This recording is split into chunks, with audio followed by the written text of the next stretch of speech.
A maioria lê e não para em uma cena descrita em Gênesis. Abraão acaba de ouvir que vai ter um filho com Sara, e em vez de comemorar, ele cai com o rosto em terra e diz: "Tomara que Ismael viva diante de ti." Um pai pedindo a Deus para não esquecer o filho que ele já tem. Se você nunca sentiu o peso dessa cena, é porque ninguém te contou o que aconteceu antes dela. E é exatamente isso que a gente vai ver agora.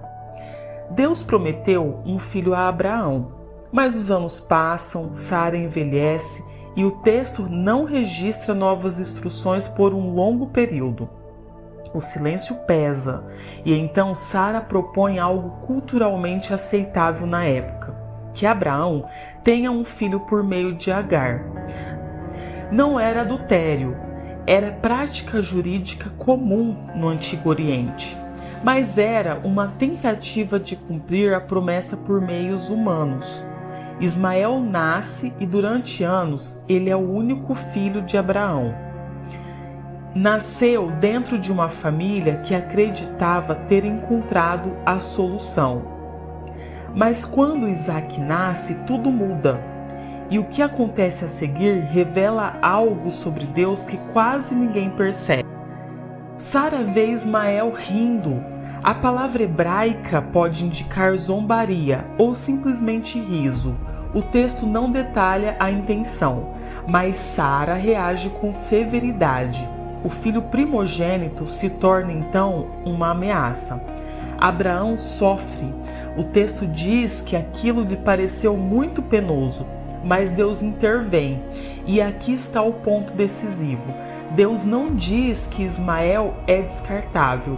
Ele diz: "Também do filho da serva farei nascer uma nação, porque é tua descendência." Também não é em vez de Isaac, não é como consolo, é também. Ismael não é o portador da aliança, mas é descendência reconhecida pela boca do próprio Deus. E quando Agar e Ismael deixam a casa de Abraão, é ali que o significado do nome dele ganha peso. No deserto, a água acaba. Agar coloca o menino sob um arbusto e se afasta para não ver o filho morrer. E então o texto registra: "E ouviu Deus a voz do menino." Não foi a voz da mãe que chora, nem de Abraão que ficou para trás. É do menino. E Ismael significa Deus ouve. E naquele momento, o significado do nome ganha profundidade.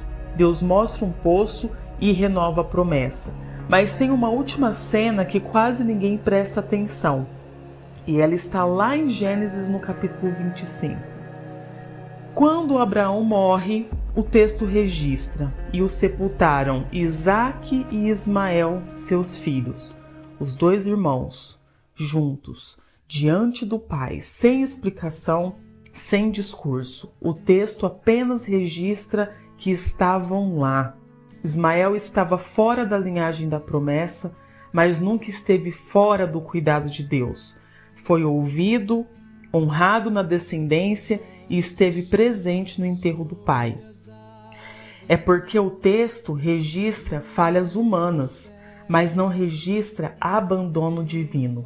Agora pense comigo, se Abraão foi capaz de amar 2 filhos, se Deus foi capaz de sustentar 2 destinos, por que em outro momento da vida dele o texto parece mostrar medo?